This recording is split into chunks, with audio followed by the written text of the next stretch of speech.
I'm Paul Edwards. Good morning.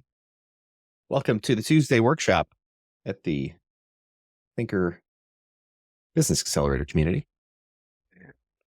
Glad to be How are here. you today?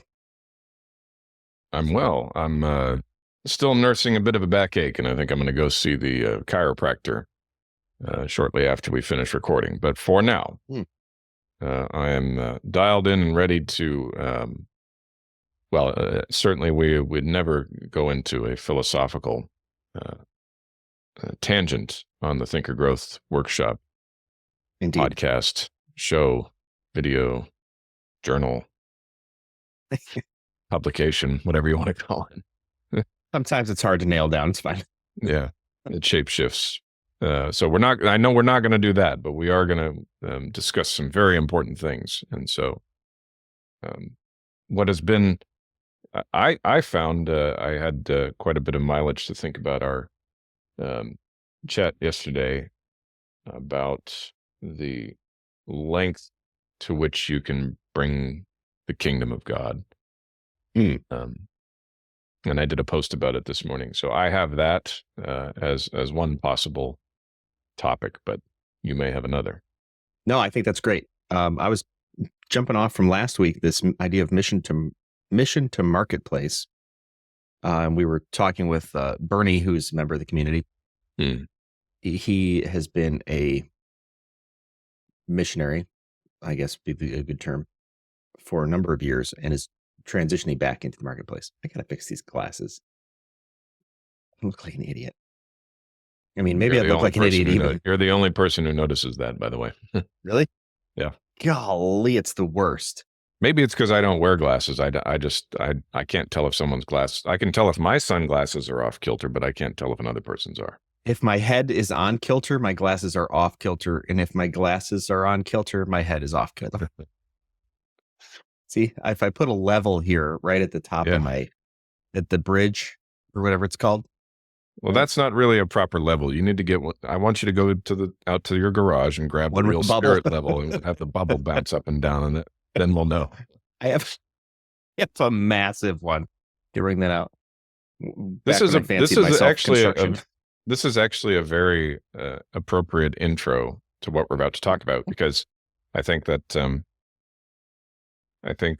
longing coupled with the obvious deficiency of the world that we can easily see just by opening our eyes and looking all around us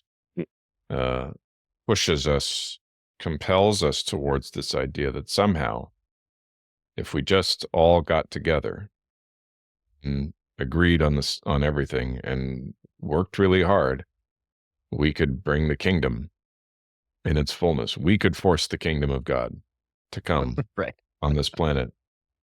And as George Carlin is famous for saying, "Hey, cousin, doesn't happen." Yeah, it's I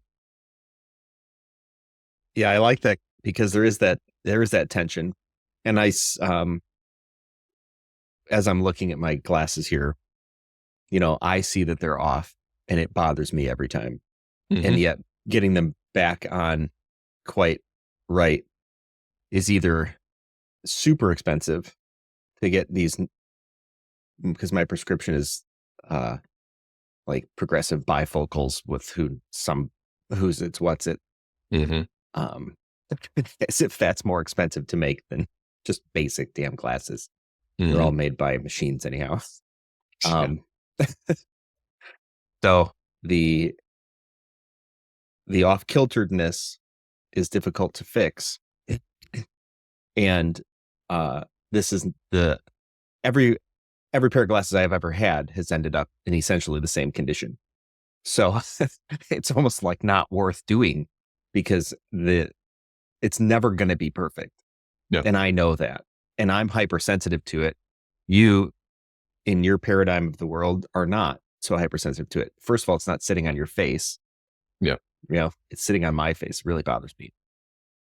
But yet there's that pull to fix those glasses, even though I know that it's not going to be perfect. And even if it was perfect for a moment, it's going to fall apart. Now, in compensation, or perhaps some small degree of consolation, you might, if you're watching the video version of this, you can see how neatly my hair is combed. You wouldn't believe the process I have to go through to get it to do that. Yeah. It feels like I am. This has been done to me so that I will have a greater degree of empathy with the opposite sex and the lengths they go to get their hair looking right. Mm. So while I'm not dealing with the issue of the glasses sitting in front of my eyes, you don't have that problem, and you should be grateful for it. Right? Yeah. Your hair is as easy to comb as waking up in the morning. Yeah. That's true. So this idea of mission to marketplace, and then picking up on the conversation that you and I had yesterday, and then talking about these things that we all notice that, in this case, we notice about each other.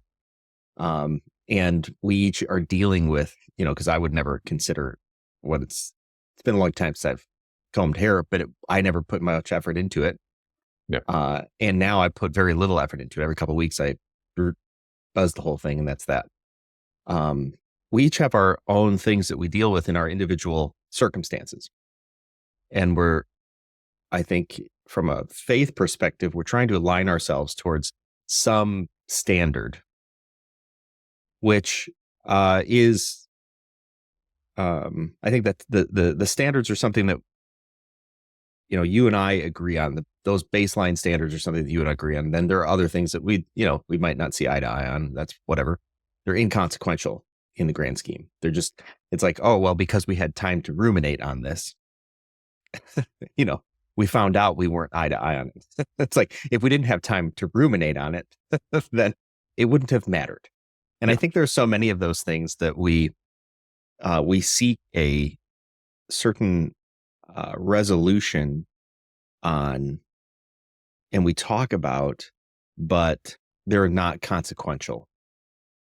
It's just an exercise in thinking, which ultimately how much value is there in that, and to what extent do you go to fix something that's going to fall apart anyhow, that's never going to be perfect? What do you do? So how do you connect all that with what you were thinking?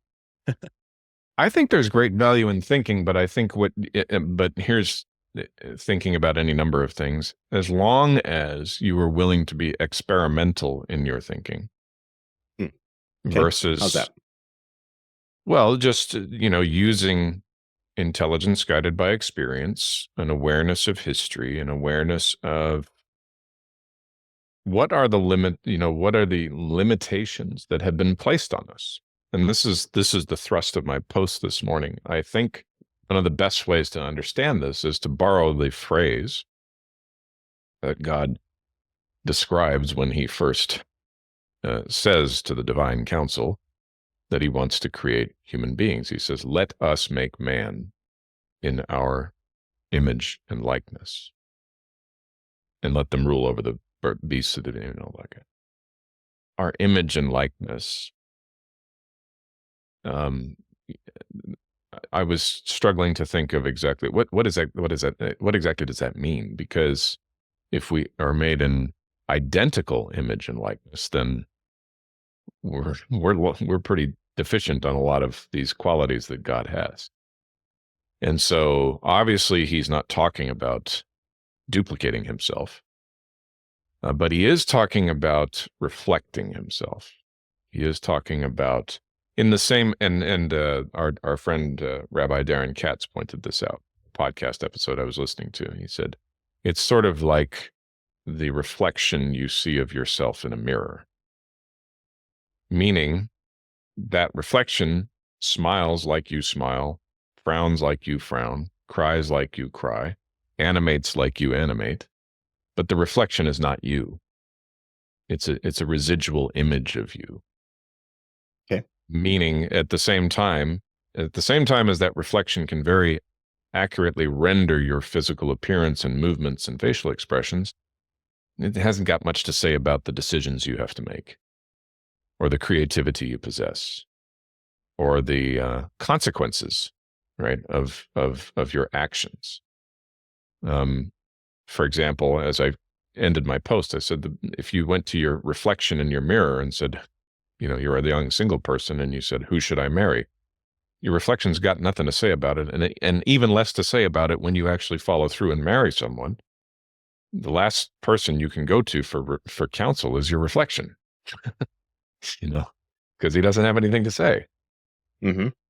And the metaphor here is how I found it helpful in demonstrating the vast distance between being a reflection of God versus being a duplicate of him, versus being identical to him in power and strength and intelligence and awareness and understanding and all of that.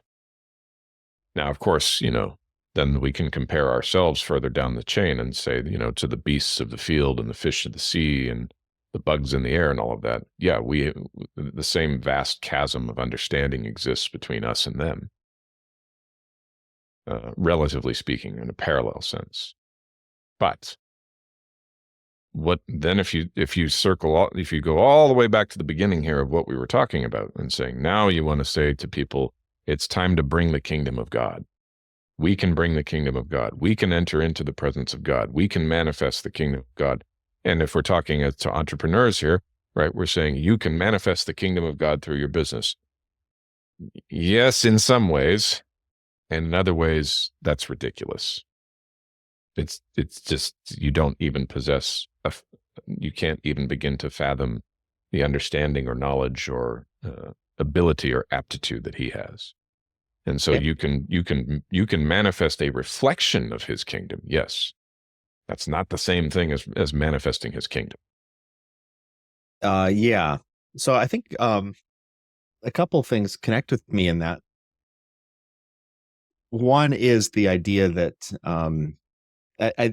there are other there are sects of Christianity or groups of Christianity, and there are other religions that would suggest that somehow we are the goal is to attain to a certain level of perfection and then bring about, like, do all the best things, do all the good things, and if we all combine enough of our good things together, then we've tipped the balance, we've tipped the scales, and now good is coming forth rather than evil. And it's a seductive thought, because who of us doesn't want to know when we've done a good job? Yeah. And who of us doesn't want to have some level of competition in us and want to perform better, and perhaps outperform, and in some cases perform for a good reason, Mm-hmm. perform for even a righteous, or what we consider righteous or a godly reason. Transcending. And yeah. And I think that the seduction in that, I think part of it is at what cost. So I think there's can it be attained anyhow? Can perfection be attained? The answer is obviously no. Yes. And in fact, perfection is the enemy of good. Perfection or good enough. Yeah. And there's all sorts of lessons about, the excuse me, like take healthcare, for instance. Something like 80% of healthcare costs are spent in like the last several days of life. For what? Yeah. For a couple more days? You did what? That was like a Herculean effort to achieve nothing measurable. Only because we're thinking in a not an eternal timeline. We're thinking finitely. Like we have this. It's so evident because we have to attain, we have to achieve, because are running out of time. Yeah. We are the limitations of our existence come forth when we go to achieve things. Because if we were thinking on eternal timeline, and we really looked at what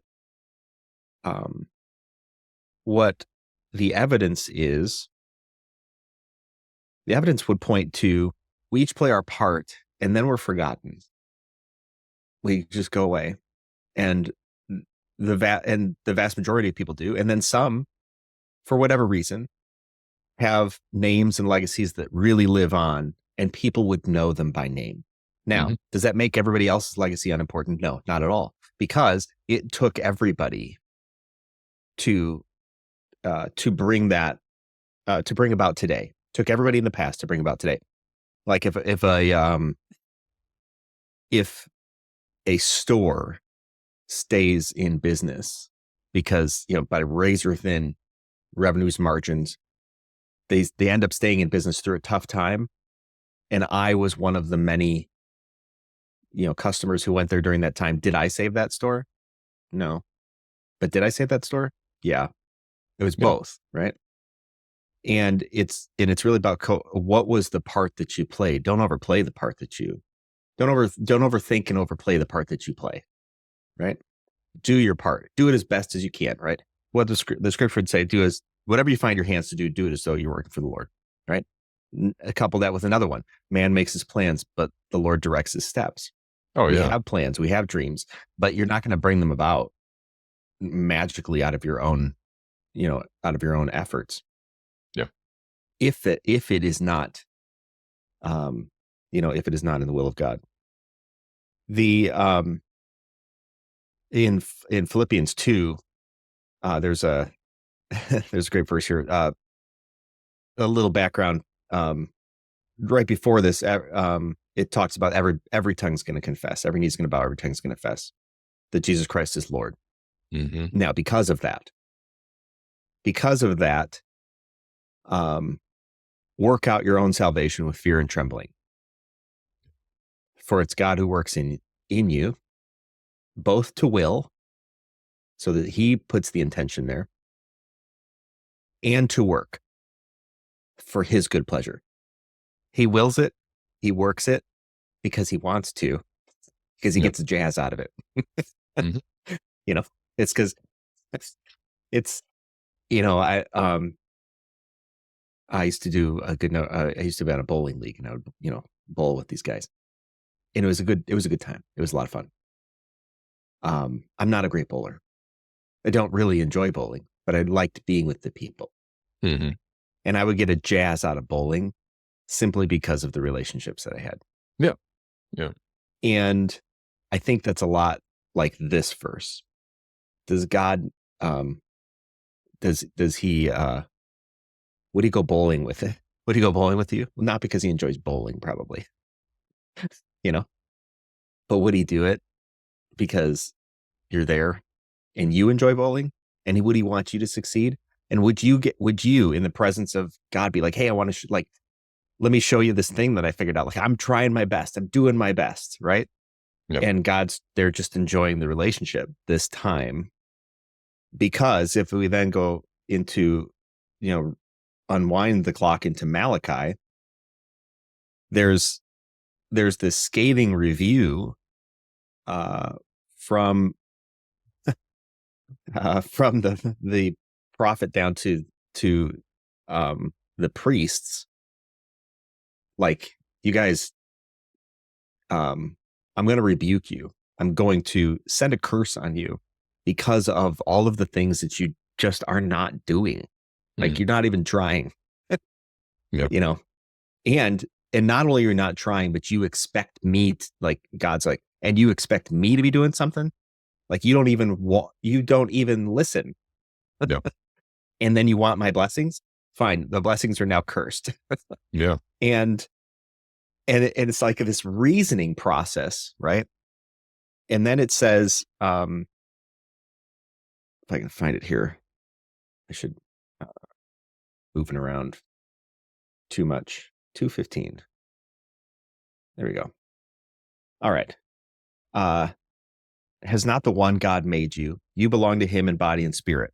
And what does the one God seek? Right? It's just like, you can hear the intensity. What does the one God seek? Like, godly offspring. So, when we think of our children are they a reflection of us? Kind of.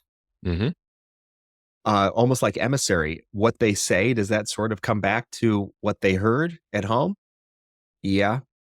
Yeah. How they act in the world, is that a reflection of how they were raised? Yeah. Yes, it is. Do they also possess their own lives? And am I totally responsible for them? And this No. is where this is where things start to break up a little bit in the on an eternal scale, because there are certain things that I guess we have to have caution that God doesn't reason how we reason, Mm-hmm. and the limitations. So the limitations that we have as individuals are not limitations that God has. And so I interact with my sons and my daughter to some extent. They're often, living their lives. I don't have full responsibility for their lives anymore. If Yep. they need me, then I take on a particular responsibility. But sometimes that responsibility is to pull back Mm-hmm. and let them deal with it. And I think that there are some similarities into that, but I think it's the between how we deal with our kids and how God might deal with us in this term of God seeking godly offspring. But I don't will and work in my children. No. God wills and works in us. And so that I think the analogy breaks down. I think the analogy breaks down a little bit, but in our businesses, in our work, there is, if on an eternal scale, our goal is to um, work and act as though someone would look at us and go, "Oh, you're God's kid." Mm. That should change how we work and act, Mm-hmm.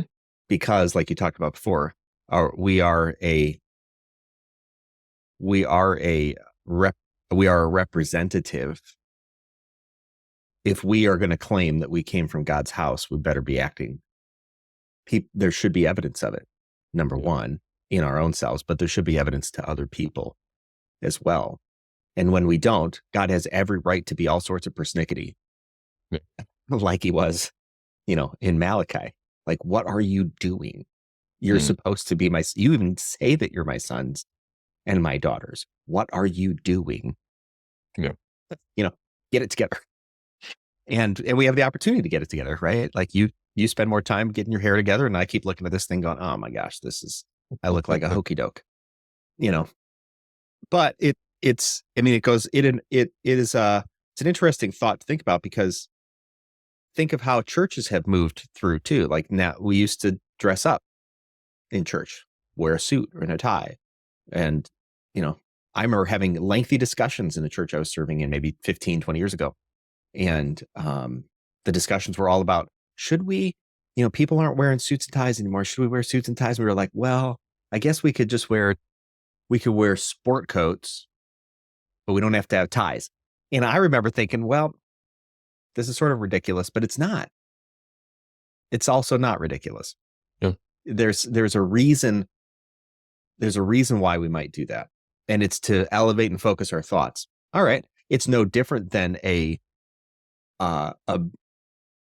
organization that builds a grand entrance and manicures their lawns, because it reflects on what the work that organization is doing. And so you don't have it just overgrown and unkept, because people, as they're pulling up into your business, they're like, Clothing is know. spiritual.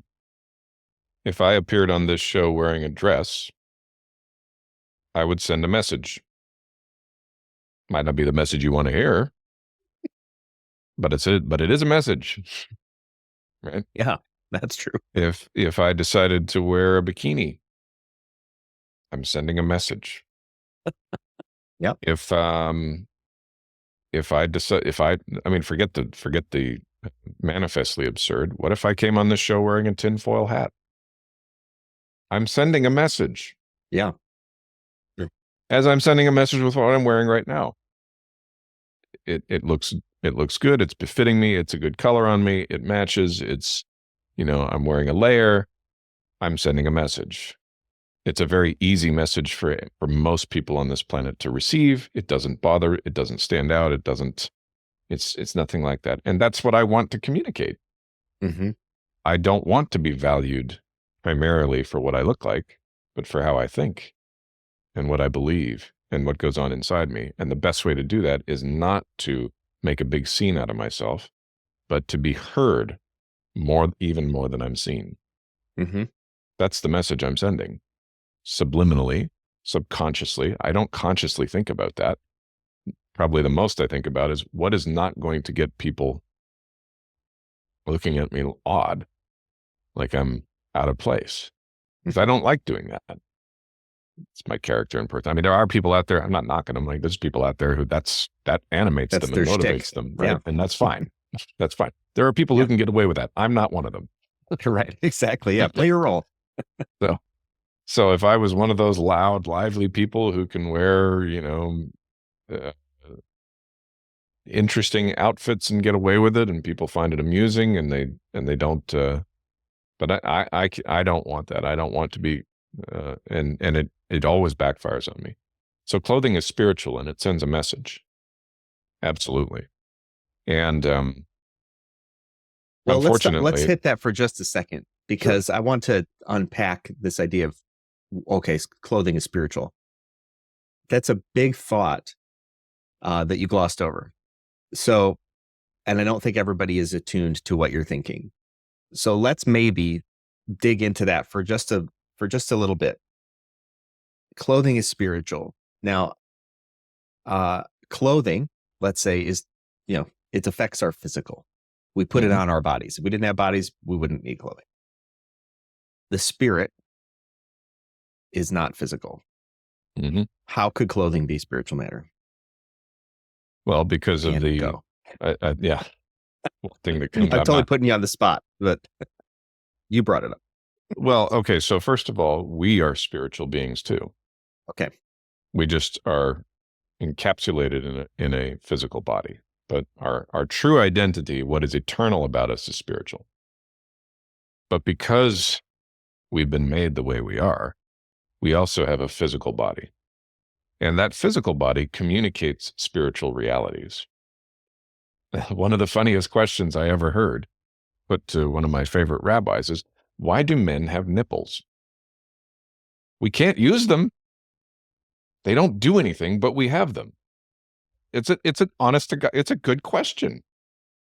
They are absolutely useless to us. We cannot do anything with them. We can't breastfeed a baby, right? And they're not exactly things that are, shall we say, sexual characteristics that are interesting to the opposite sex.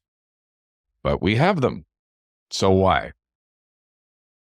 I mean, this is assuming, right, that you believe that we were created and designed by an intelligent being who wasn't just picking stuff out of a hat. Well, yeah, I pause for just a moment. This might be getting a little off track for the accelerator, but I wouldn't suggest that nipples don't have some sort of attractiveness to the opposite sex, because I think they do.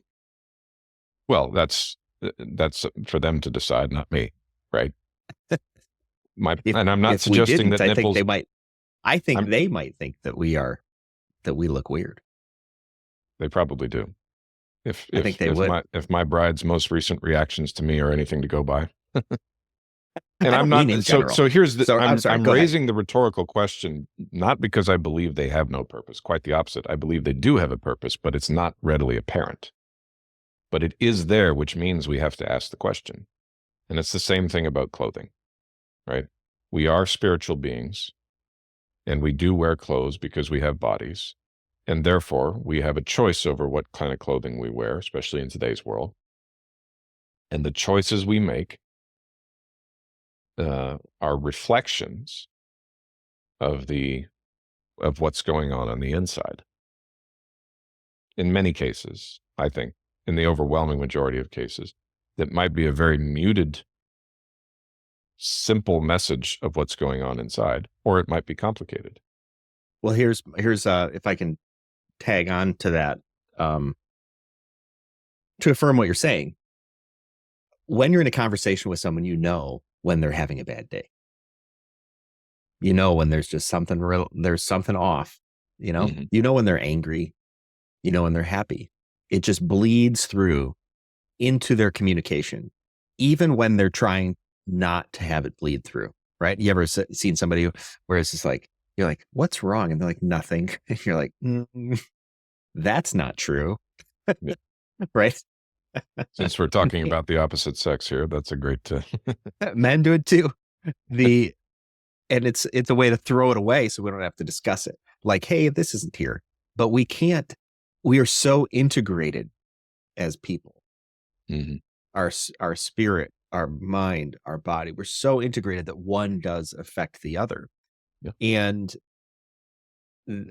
back to this idea of, what's it, there's no obvious purpose. I was thinking this last night. Um, the there are evidences, there are evidences of God. Some of them in the simplest of ways. For instance, bread. We we were we got on a bread kick. We haven't had bread in a long time here in this house. And we were like, we're gonna make some bread. So way too late last night, we decided we're gonna make bread. So somewhere around 8 o'clock, the bread making starts. And we ended up with a good tasting loaf that we had short circuited we had short circuited a little bit of the kneading. And so it's a very unstructured loaf that just falls apart and chewy, real chewy. So the gluten's not developed. It's it's not winning awards, but it's tasty. Um, and while we're sitting there, while we're standing there making this bread, um, I was like, bread is an evidence of God. The fact that there is wheat that if you process it in a couple of basic ways and then you combine it with yeast, which exists everywhere, and we happen to refine it into bread yeast. It's just so it works faster, better for us for bread. But otherwise, we could have just used yeast, sourdough. It's everywhere. It's on our skin to the right air. now. So wheat, super simple to process that. Yeast exists everywhere. Water also exists everywhere. With a little bit of effort in from a body that can do this very simply, and a little bit of time, we have food. Food. It feeds us. And it's not just bread. We were cleaning some carrots that were pulled from the garden. There are carrots. It's just there. Mhm. It does its thing. In fact, you could leave it alone and it will just do its thing. And it's food. And then this thing mixes with this thing, mixes with that thing, and it's just food. Now, there's a utilitarian aspect to that. And I could go along with, hey, you know what? Survival of the fittest, which has been disproven, but this idea, well, survival of the fittest and utilitarian, everything was utilitarian, but it's not. There's creativity. Yep. And that's the line. Not only is this stuff so simple, fine, you could optimize a system over time. As a program, I'll get on board with that. But you know what that system's not going to do? Do any creativity. Why? Because it's super inefficient. It's a very good point. Creativity it's like art. It's like, who said that was art? Somebody somewhere. Ta-da, right? So this Nice idea of applause. creativity, so this idea of utilitarianism and creativity is where life happens. Yeah. Utilitarianism is not. And back to these ideas of relationships and that type of stuff. Like, I could not have a good relationship with my children if it was just utilitarian. Yeah. I can if it's creative. Creative? I bet I really pronounce that T. Creative. If I can if it was creative. Relationships are built in the creativity, not in the utilitarian aspects.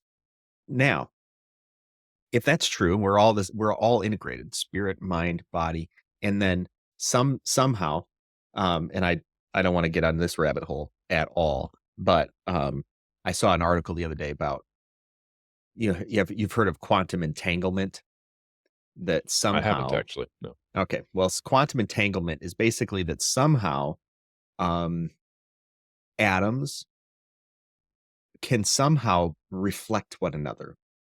Mm. Like, you could cause this atom to start behaving like this atom, even though they're separated. Because on the quantum level, somehow there's an energy that exists that holds all of this stuff together, right? And we could philosophize about how and where that comes from, but nobody knows. Nobody really knows at all. Mm-hmm.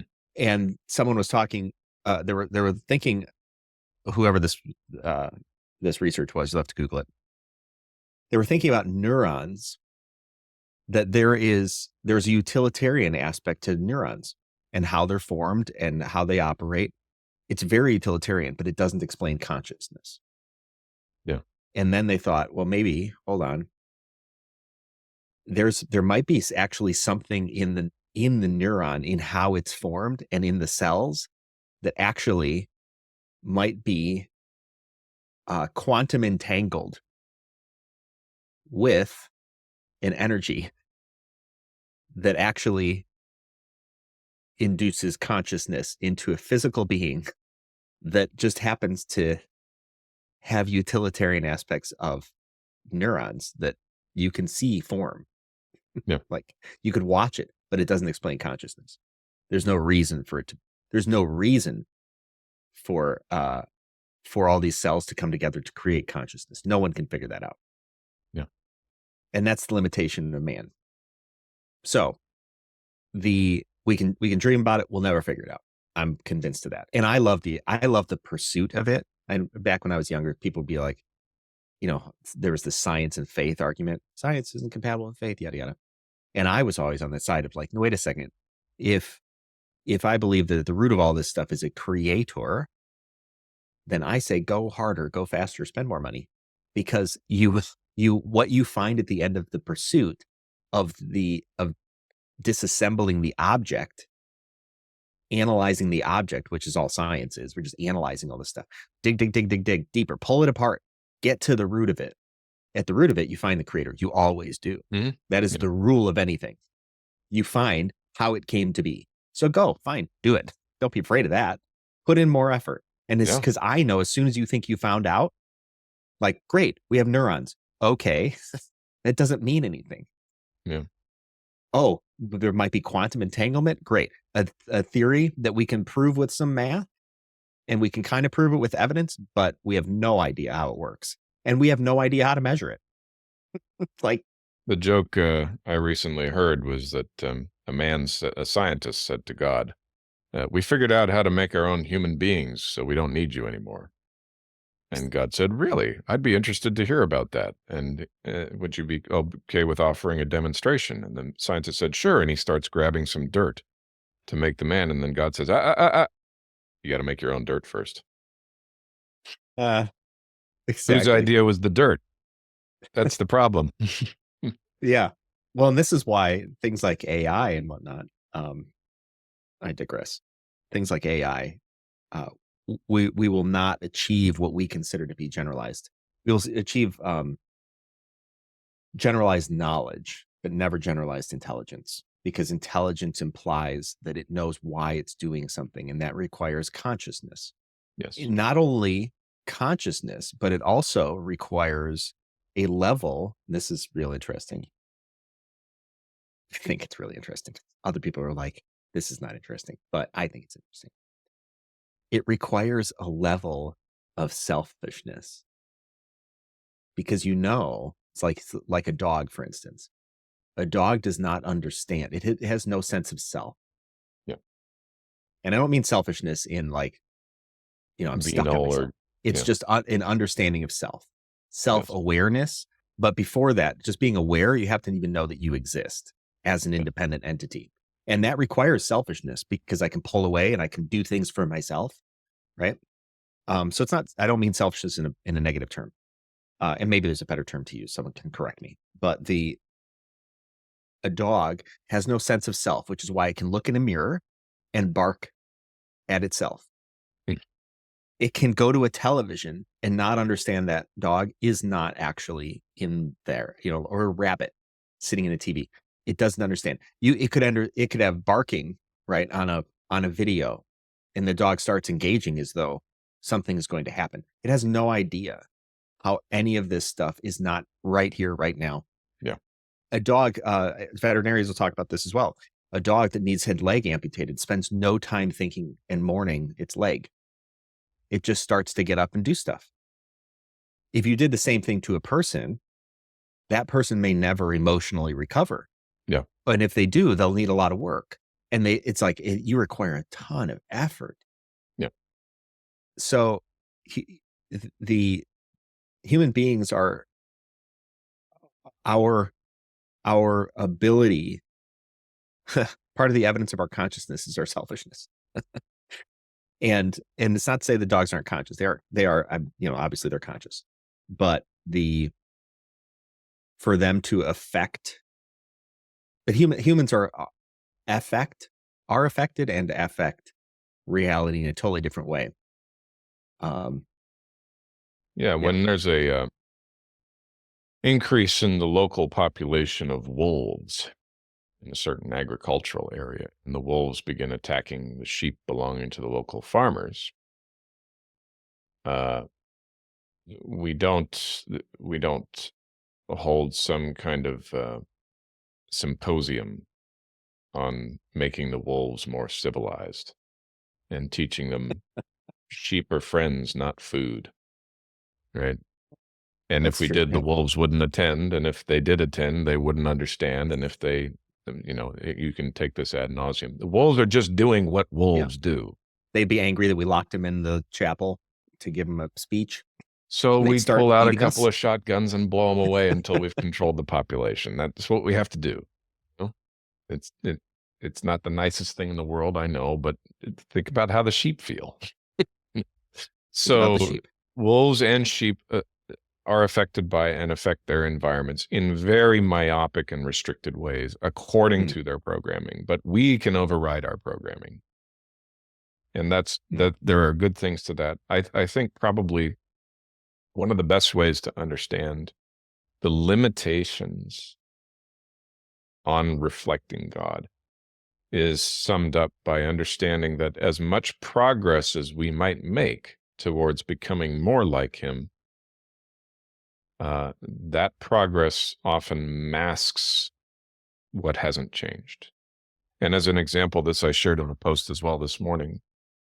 In a way my ancestors never could. I can be on camera talking to my rabbi in New Zealand this afternoon if I want to. I can be, to some degree more than my grandfather could, ubiquitous and omnipresent, more than he could. He could have probably made a telephone call to someone in New Zealand in the early 1940s if he wanted to, and that's about as far as it went. My dad could watch TV programming, news reports from New Zealand, and participate in it that way. I can interact in real time via a video conference call. All of that is good stuff, right? You're in Illinois, I'm in Arizona.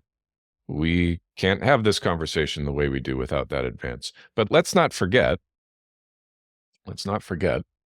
that as much as we've made that advances like that technologically, or however you want to count the progress, other people are using those same tools to affect the same kind of destruction that took place in the days of Noah and in the days of Sodom and Gomorrah and in the days of Egypt and in the days of exile to Babylon and exile to Assyria and then the Roman destruction of Jerusalem and on and on and on. People are still using these same tools that you and I are using to have a fruitful conversation. They're using it to have a very unfruitful conversation where they destroy human lives and steal and murder and kill and rape and pillage each other. Which means that the darkness is not as affected by our progress as we might like to think it is. In fact, it's encouraged and emboldened because now they can tap into those wonderful tools and progressive leaps that we've made and twist them and use them in ways they were not intended to be used. And so that reminds me of a conversation I was part of, I don't know, 9 years ago. Something like that.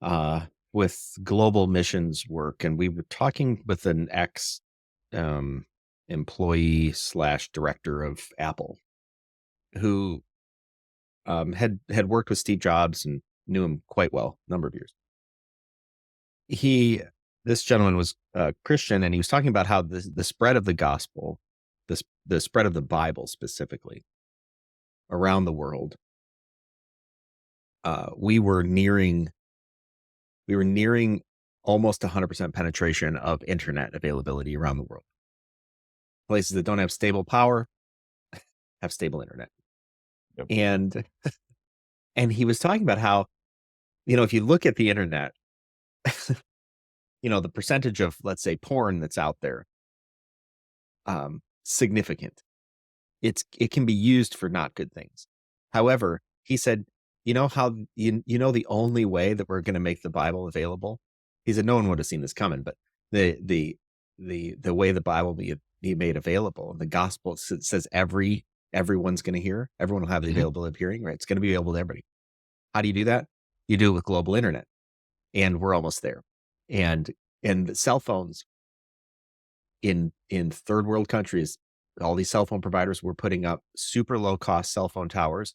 You can get essentially a free phone, and you can get nearly free or sometimes free cell access. And the reason they do it in these developing countries is because if they get you onto their service, they'll be able to keep you on their service, and they'll raise the prices later. So they'll get it out of you. But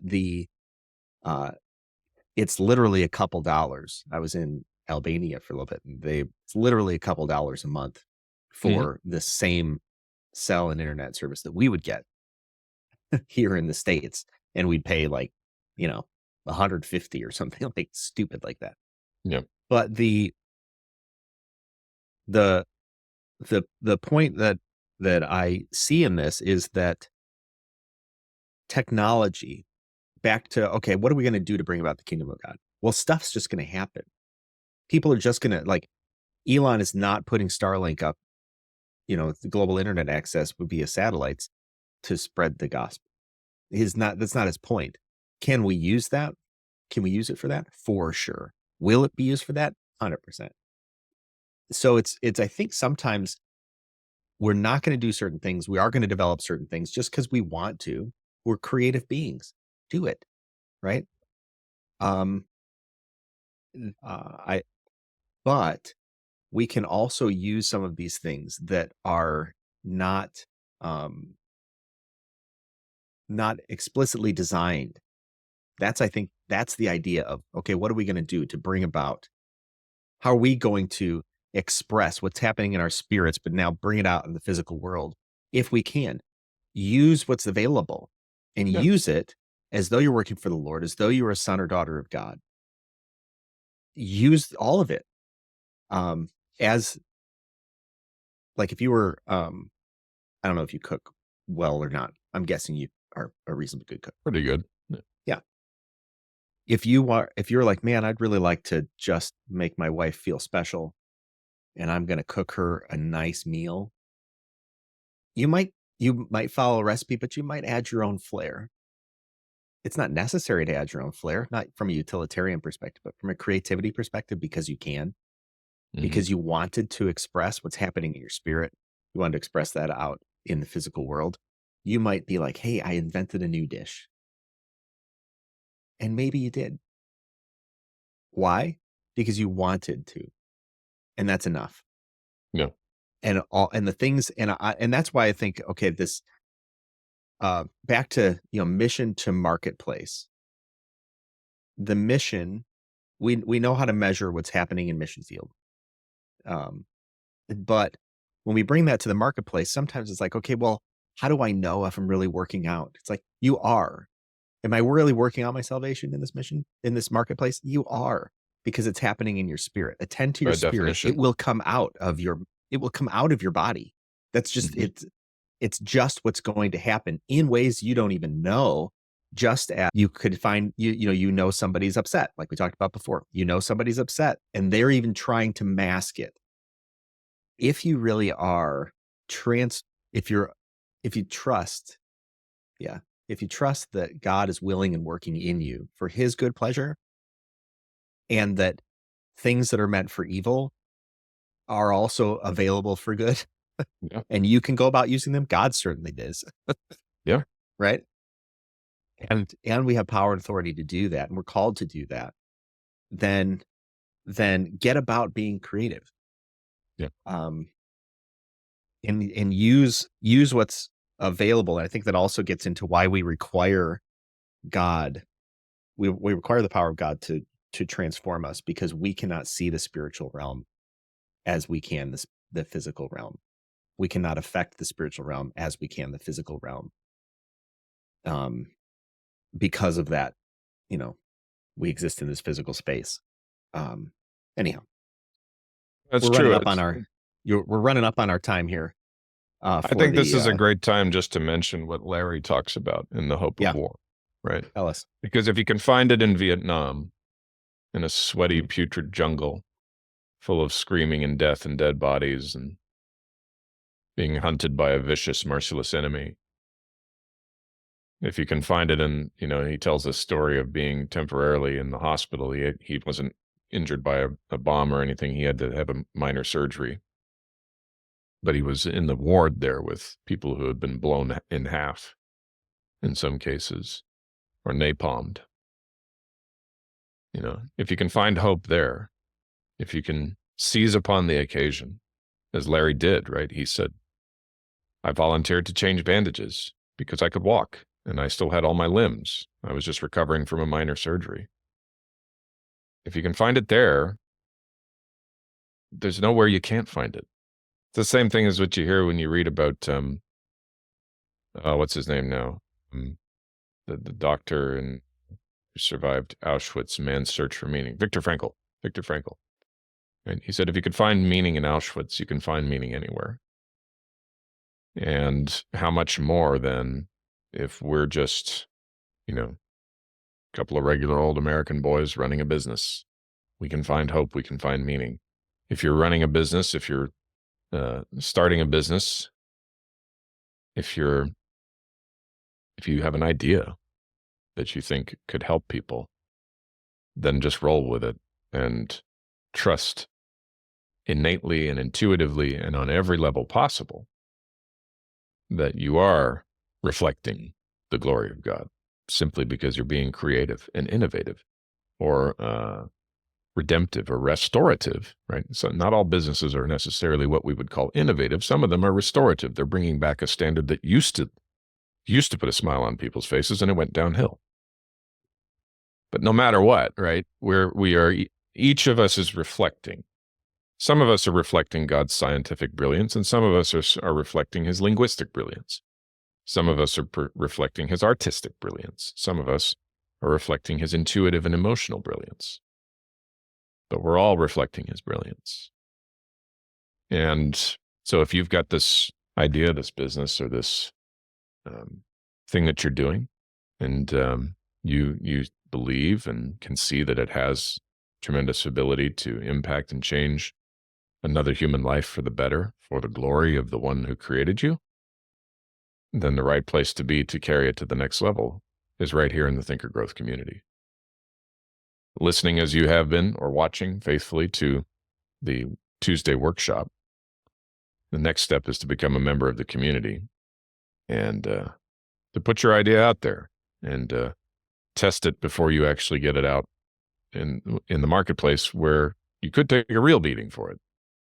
Let us instead lovingly beat you up before you get there. And with that, that's the time we have for this week's episode of the Thinker Growth Workshop podcast, TV, video, magazine. I'm just on a kick today of I know you're just giving like it random additional titles it doesn't actually have. cruise. But we went pretty deep here. We definitely solved the world's problems today. Everything's going to be hunky dory from here on out. No need to worry. And I like I really like what you said. And then we'll end it. Some work is innovative and some is restorative. Yep. A good thought to think about today. Are we innovating? Is it necessary to innovate? Can we go about restoring yeah, restoring and healing. I love it. Paul, I appreciate you, brother. And to our viewers Thank you, and my friend. listeners, you heard it from Paul. If you got a product, service, or message you think is going to change the world, you got to get good at delivering that message, that product, or that service. And we're here to help you, the Think Growth community. We'll see you again next Tuesday, 10 a.m. Central.